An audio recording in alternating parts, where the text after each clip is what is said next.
다 함께 사도신경으로 우리의 신앙을 고백하도록 하겠습니다. 전능하사 천지를 만드신 하나님 아버지를 내가 믿사오며 그 외아들 우리 주 예수 그리스도를 믿사오니 이는 성령으로 잉태하사 동정녀 마리아에게 나시고 본디오 빌라도에게 고난을 받으사 십자가에 못 박혀 죽으시고 장사한 지 사흘 만에 죽은 자 가운데서 다시 살아나시며 하늘에 오르사 전능하신 하나님 우편에 앉아 계시다가 저리로서 산자와 죽은 자를 심판하러 오시리라. 성령을 믿사오며 거룩한 공회와 성도가 서로 교통하는 것과 죄를 사하여 주시는 것과 몸이 다시 사는 것과 영원히 사는 것을 믿사옵나이다. 아멘. 다 함께 찬송가 391장을 찬송하시겠습니다.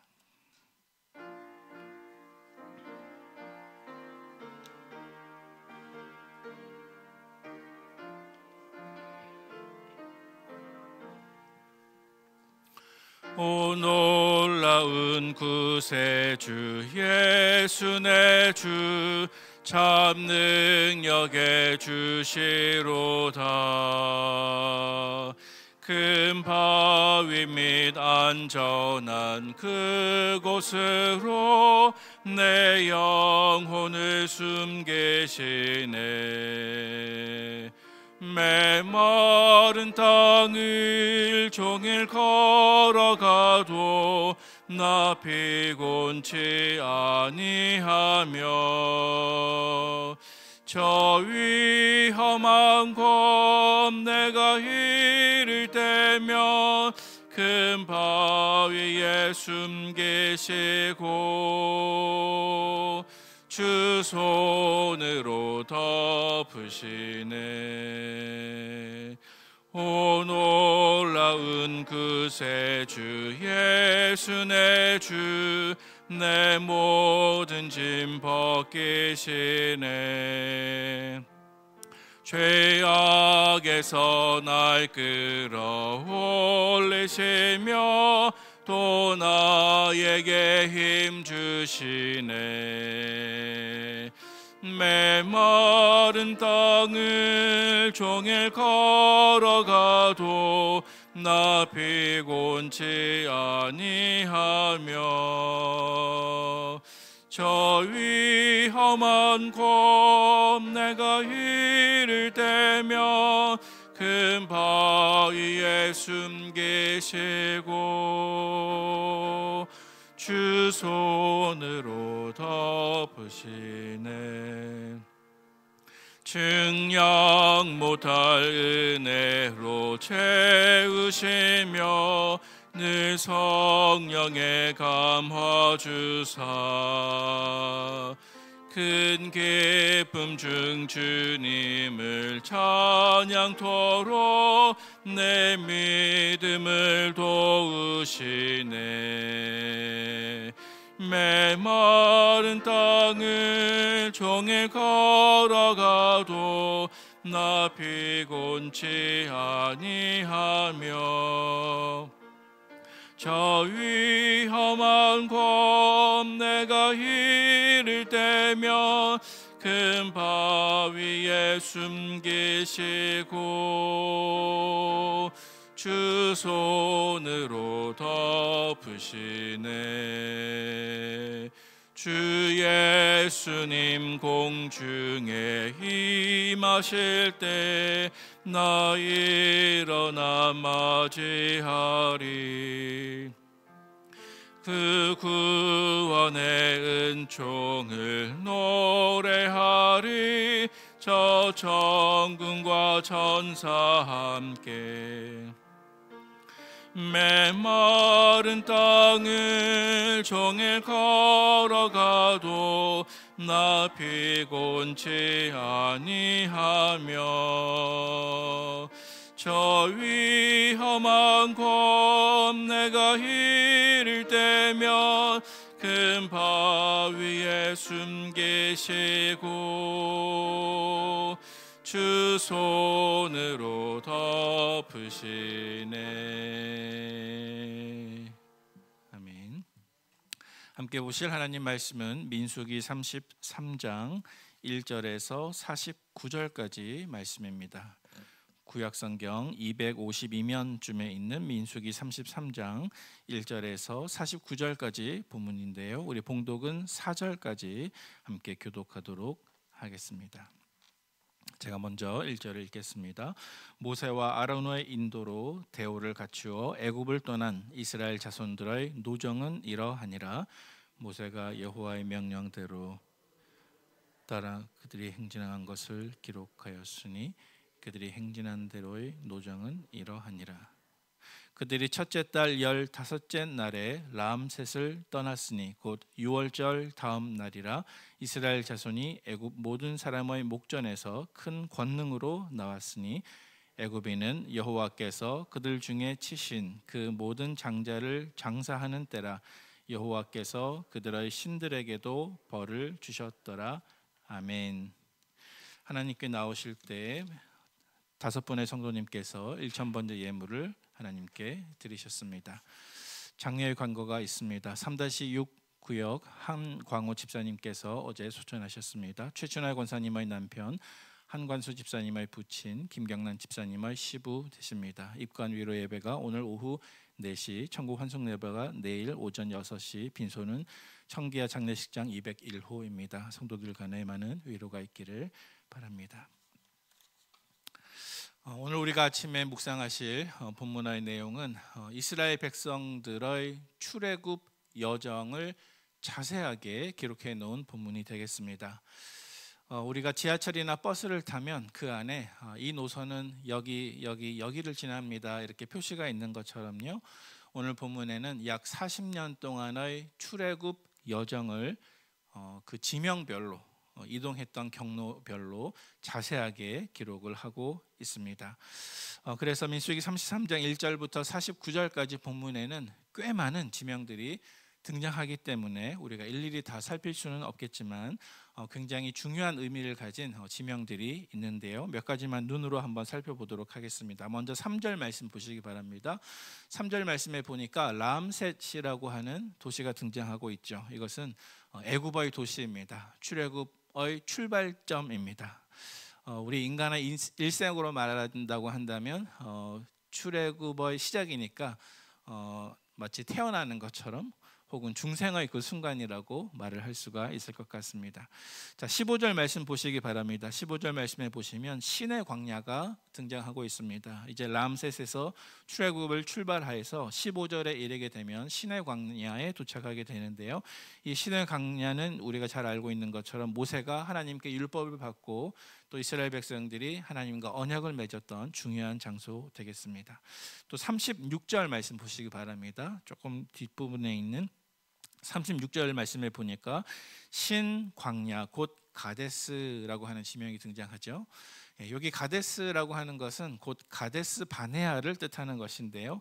이 가데스 바네아에서 일어난 중요한 사건이 있습니다. 바로 출애굽 1세대들이 가나안 땅이 코앞에 보이는 이 가데스 바네아에서 약 일주일만 가면 가나안 땅이거든요. 그런데 이곳에서 가나안 땅에 들어가기 전에 정탐꾼들을 보내게 되었죠. 12명이 갔지만 10명은 불신앙의 보고를 했고 오직 여호수아와 갈렙만 그 땅을 취할 수 있습니다. 믿음의 보고를 했는데 백성들은 이 가데스 바네아에서 그만 믿음의 보고를 들은 것이 아니라 10사람의 불신앙의 보고에 귀를 더 기울이게 되었고, 그래서 출애굽하신 하나님을 원망했고 모세를 끌어내리고 다른 지도자를 세우려고 했고, 그래서 불신앙의 모습을 보이게 되었습니다. 그래서 40일 동안 정탐했지만 이 한날 한날이 1년으로 환산이 되어서 하나님의 징계를 받아 이제 이 가데스 바네아에서부터는 약 40년 동안 광야에서 방황하게 되었습니다. 그리고 제일 마지막에 있는 49절 말씀에 보니까 모압 평지라고 하는 지명이 등장할 것입니다. 이 모압 평지는 요단 동편에 있는 마지막 출애굽 경로가 되겠습니다. 그래서 이 모압 평지를 지나면 요단강을 건너서 이제 정말 가나안 땅에 들어가는 그 마지막 코스입니다. 우리 인간의 일생으로 말한다고 한다면 아마도 하나님 나라에 부름받기 바로 그 직전의 시기라고 우리가 생각할 수 있을 것 같습니다. 그래서 37절 가데스 바네아에서 49절 모압 평지까지 절수로는 13절 정도밖에 되지는 않지만요, 37절에서 49절까지 오는데 무려 40년이 걸리게 된 것입니다. 여러분, 하나님께 대한 불신앙은 그만큼 우리의 인생을 낭비하게 만들어 버립니다. 하나님의 약속이 내 삶 속에서 성취되는 시간을 저 뒤로 점점점 늦추는 것이 바로 우리의 불신앙이 되겠습니다. 우리의 인간의 인생의 성공은 바꾸어 말하면 하나님의 말씀에 순종하는 것이 곧 우리의 인간의 인생의 성공임을 믿으시는 저와 여러분 되시기를 바랍니다. 그리고 이것을 조금 반대로 이야기하면 하나님께서도 그만큼 우리가 순종하기까지 오랫동안 기다리십니다. 우리가 순종하기까지 결코 포기하지 않으십니다. 하나님은 은혜로우시고 또 인자가 한이 없으시고 긍휼이 많으시고 노하기를 더디하시고 우리의 죄를 따라 처벌하지는 않으시고 아버지가 자식을 긍휼히 여김과 같이 우리를 긍휼히 여겨주시는 하나님이심을 기억하는 저와 여러분 되기를 바랍니다. 오늘 본문이 전체적으로 우리에게 보여주는 두 가지 교훈을 살펴보기를 원하는데요. 먼저 첫 번째 사실입니다. 첫 번째 교훈은 하나님은 무엇보다도요 약속을 성취하시는 하나님이시다는 것을 우리가 본문에서 살펴볼 수가 있습니다. 하나님은 약속을 성취하십니다. 다시 말해서 하나님은 출애굽 이스라엘 백성들의 수백 년 전 조상인 아브라함에게 맺으신 약속, 어떤 약속이죠? 내가 이 땅을 내 자손에게 주리라 한 이 약속을 기억하시고 400년이 흘렀지만 그럼에도 불구하고 신실하게 이 약속을 이루시는 것이 바로 오늘 본문의 이야기라는 것입니다. 오늘 본문에 나타난 이스라엘 백성들의 출애굽 여정은 곧 하나님께서 아브라함과 맺으신 언약을 잊지 않으시고 그 후손들과 함께 하셔서 아브라함 자손들이 그 땅을 정말로 차지할 수 있도록 자손들의 모든 발걸음을 신실하게 인도하신 그 역사를 기록한 것이 바로 민수기 33장 말씀이라는 것입니다. 신약시대의 이 말씀은 우리에게 어떻게 적용할 수가 있을까요? 오늘날 하나님께서는 예수 그리스도 안에서 우리와 맺으신 모든 언약을 신실하게 지키시는 하나님이십니다. 그래서 예수님은 우리에게 많은 약속을 해주셨는데요. 예를 들면 도둑이 오는 것은 도둑질하고 죽이고 멸망시키는 것뿐이지만 내가 온 것은 양으로 생명을 얻게 하고 더 풍성히 얻게 하려는 것이다. 하나님의 세상을 이처럼 사랑하사 독생자를 주셨으니 이는 그를 믿는 자마다 멸망하지 않고 영생을 얻게 하려 하심이라. 영접하는 자 곧 그 이름을 믿는 자들에게는 하나님의 자녀가 되는 권세를 주셨으니 너희가 내 이름으로 무엇을 구하든지 내가 행하리니 이는 아버지로 하여금 아들로 말미암아 영광을 받으시게 하려 함이니라. 예수님께서도 우리에게 많은 약속을 해주셨습니다. 아브라함에게 약속을 지키셨던 신실한 하나님께서 예수님 안에서 우리와 맺으신 모든 약속을 신실하게 지키시는 하나님인 것을 기억하시기를 바랍니다. 오늘 본문의 두 번째 교훈이 있습니다. 그것은 바로 여호와의 명령대로라고 하는 아주 중요한 구절이 우리에게 말씀해 주고 있는 것인데요. 우리 본문 2절 말씀을 같이 한번 읽어보도록 하겠습니다. 2절 말씀입니다. 모세가 여호와의 명령대로 그 노정을 따라 그들이 행진한 것을 기록하였으니 그들이 행진한 대로의 노정은 이러하니라. 아멘. 네, 오늘 본문이 굉장히 길기 때문에 우리가 줄여서 읽었지만요, 가장 중요한 구절이 바로 이 2절 말씀이라고 생각이 됩니다. 초반부에 보니까 모세가 무엇을 따라서요? 여호와의 명령대로 그 노정을 따라. 다시 말해서 오늘 본문에 기록된 모든 출애굽의 자세한 여정은요, 모세가 임의로 정한 것 아니었습니다. 이스라엘 백성들이 임의로 여행한 것 아니었습니다. 그 한 곳 한 곳, 한 지점에서 한 지점으로 이동하는 모든 경로가 다 여호와의 명령대로 이동한 그 경로를 기록했다라는 것입니다. 오늘 본문과 관련해서 보다 자세한 설명이 사실은 민수기 9장 말씀에 등장하고 있거든요. 그런데 이 민수기 9장 말씀에 보니까 이스라엘 백성들이 광야에서 성막을 만들었습니다. 그리고 성막이 만들어진 바로 직후부터 그 성막 위에 참 신비로운 현상이 벌어지기 시작했습니다. 어떤 현상입니까? 낮이 되면 성막 위에 구름이 떠올랐습니다. 밤이 되면 마치 불과 같은 어떤 것들이 성막 위에 떠오르게 되었습니다. 바로 이스라엘 백성들을 광야에서 인도했던 구름 기둥과 불 기둥을 이야기하는 것입니다. 그래서 민수기 9장 18절 이하에 이렇게 말씀에 기록하고 있습니다. 제가 봉독해 올립니다. 이스라엘 자손이 여호와의 명령을 따라 행진하였고 여호와의 명령을 따라 진을 쳤으며 구름이 성막 위에 머무는 동안에는 그들이 진영에 머물렀고 이틀이든지 한 달이든지 1년이든지 구름이 성막 위에 머물러 있을 동안에는 이스라엘 자손의 진영에 머물고 행진하지 아니하다가 떠오르면 행진하였으니 곧 그들이 여호와의 명령을 따라 진을 치며 여호와의 명령을 따라 행진하고 또 모세를 통하여 이르신 여호와의 명령을 따라 여호와의 직임을 지켰더라. 아멘. 자, 제가 방금 봉독해서 올린 구절 가운데 제일 많이 등장하는 반복되는 구절이 있었죠. 무엇입니까? 여호와의 명령대로라고 하는 구절입니다. 방금 읽은 이 구절을 한번 설명해 보면 이렇습니다. 출애굽 시절에 광야에서 이스라엘 백성들이 가야 할 때와 멈춰야 할 때를 알 수 있는 유일한 방법이 있었습니다. 그것은 오늘 본문에 이렇게 수많은 지명이 등장하지만 그들이 임의로 마음대로 이동한 것이 아니라 모세가 마음대로 정한 것이 아니라 백성들이 움직이고 서고 가야 할 때를 알 수 있는 단 한 가지 방법은 성막 위에 있는 구름 기둥을 바라보는 것이었습니다. 다시 말해서 광야 가운데 여정 가운데 이스라엘 백성들이 여호와의 구름 기둥을 보고 여호와의 명령이 있을 때만 가고 있을 때 서고 움직였다라는 사실입니다. 여러분 얼마나 멋진 일입니까? 우리도 한 번씩 기도할 때에 우리에게 구름 기둥이 있기를 불 기둥이 있기를 이렇게 기도하죠. 항상 구름 기둥과 불 기둥이 우리를 인도한다고 한다면 얼마나 멋진 일이겠습니까? 여러분 그 구름 기둥과 불 기둥의 행진에 따라서 순종하는 것이 여러분 어떨까요? 너무나 좋고 또 어쩌면 참 편안했겠다 이렇게 생각이 들 수도 있을 것 같습니다. 하지만 사실은 그렇지 않았습니다. 여러분 순종은 사실 보기보다 굉장히 힘든 것이 하나님의 말씀에 대한 순종이라고 생각이 됩니다. 왜냐하면 십자가를 지는 것이 아버지의 뜻이었지만 예수님께서도 그 순종하는 길이 얼마나 힘드셨던지 아버지여 할 수만 있으면 이 잔을 내게서 멀리 떠나게 하옵소서라고 기도하시지 않았습니까?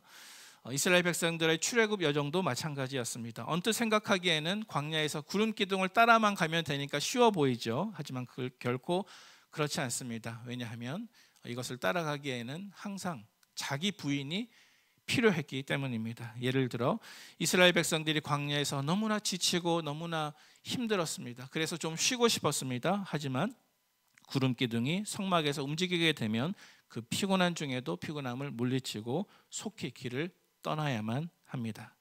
또 때로는 이스라엘 백성들이 한 곳에 머물기가 너무 지루해져서 빨리 다른 장소로 좀 이동하고 싶었을 때도 있었을 것입니다. 하지만 성막에서 구름 기둥이 움직이지 않으면 그들은 한 달이고 몇 달이고 1년이고 기다려야만 했습니다. 때로는 기다리다가 백성들의 마음속에 이러다가 가나안 땅에 들어갈 수 있기는 한 것일까 하고 의심이 든 때도 있었을 것입니다. 다시 말해서 여호와의 명령에 따라 때로는 가기 싫어도 가야 했고 가고 싶어도 멈춰야 했고 이렇게 가고 서고를 결정하는 것의 모든 중심에는 무엇이 있었다고요? 여호와의 명령이 있었다라는 사실입니다. 따라서 그만큼 순종의 길은 결코 쉬운 것은 아니었을 것입니다. 오늘 본문 민수기 33장 1절에서 마지막 49절까지 등장하는 이 모든 지명들은 이스라엘 백성들의 순종의 결과였습니다. 여호와의 명령대로 가고 서고를 반복하면서 그 많은 지명들을 거쳐서 드디어 가나안 땅에 입성하기 바로 직전까지의 역사를 기록한 것이 바로 오늘 본문 민수기 33장 말씀이라는 사실입니다. 사랑하는 성도 여러분, 우리의 삶 속에서도 이 여호와의 명령대로라고 하는 표지판이 무너지지 않을 때, 이것이 허물어지지 않을 때 우리의 구원의 여정 역시 항상 두렵고 떨림 가운데 구원을 이룰 수 있는 귀한 여정이 될 줄로 믿습니다. 이제 말씀을 정리합니다. 사랑하는 성도 여러분, 여러분 하나님의 말씀의 인도하심을 받고 계십니까? 성령님의 인도하심을 오늘도 기다리고 계십니까? 마치 전투에 임하는 군인들이 명령이 나는 즉시 순종하고 명령이 나는 즉시 가거나 서는 것처럼 우리의 삶 속에서도 내 뜻과 내 마음이 앞서기보다 여호와의 명령을 기다리고 두렵고 떨림으로 주님의 뜻을 이루어 가시는 오늘 한날의 날이 되시기를 예수님의 이름으로 축원을 드립니다. 함께 기도하겠습니다. 아버지 하나님 감사드립니다. 저희들에게 이 아침에 하나님 만날 수 있는 특권 주심을 감사합니다. 하나님의 명령에 따라 주님의 말씀에 따라 움직이는 우리의 일생 되도록 인도해 주시옵소서. 우리가 중생하고 거듭난 이후에 가나안 땅 천국에 입성하기 전까지 우리 인생의 여정을 인도하실 예수님의 이름으로 기도하옵나이다. 아멘. 하늘에 계신 우리 아버지여, 이름이 거룩히 여김을 받으시오며 나라의 마옵시며 있는 것 같이 땅에서도 이루어지이다.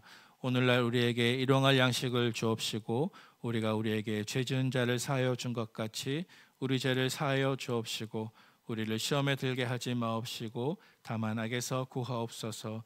대개 나라와 권세와 영광이 아버지께 영원히 있사옵나이다. 아멘. 이 시간 합심해서 몇 가지 기도의 제목으로 기도하도록 하겠습니다. 다음 세대를 이끄는 교회학교 교사들에게 사명감과 은혜를 허락하여 주옵소서. 이번 주에 2부 예배 때 준비되는 전세대 연합 예배를 위해서 기도해 주시고 하나님을 경외하는 신앙을 자녀들에게 전달하는 우리 부모 세대 되게 해달라고 기도하면 좋겠습니다. 말씀과 기도 생활이 우리의 믿음을 성숙시키는 영적인 두 날개가 되게 하옵소서. 이외에 말씀을 가지고 하나님께 받으신 기도의 제목으로 이 시간 같이 기도하시고 개인 기도 드리신 이후에 성전을 떠나도록 하겠습니다. 다 함께 기도하시도록 하겠습니다. 아버지 하나님 감사드립니다. 시간 저희들이 하나님 앞에 나아가기를 원합니다. 우리의 마음속에 심령 속에